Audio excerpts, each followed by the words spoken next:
Natagpuan na po yung wreckage ng bumagsak na eroplano sa Tubahon, Dinagat Islands habang patuloy pa rin po ang search and rescue operations sa mga sakay nito.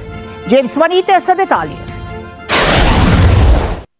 Ipagpapatuloy ng labuang responders ang operasyon hinggil sa plane crash kahapon ng hapon, April 8, 2026 sa barangay Navarro, Tubahon, Dinagat Islands.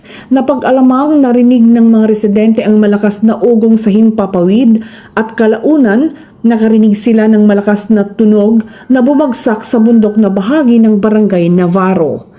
Kagabi, natagpuan na ang mga wreckage ng sasakyang panghimpapawid na kinilala bilang isang Cessna 182RG na may registration na RP C2444 umalis sa Subic Bay International Airport at patungong Siargao.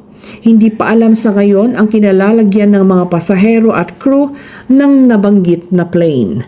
Nagtatag ng Incident Management Team ang lokal na pamahalaan sa probinsya ng Dinagat Islands para sa wastong ugnayan at maayos na koordinasyon sa patuloy na operasyon patungkol sa insidente.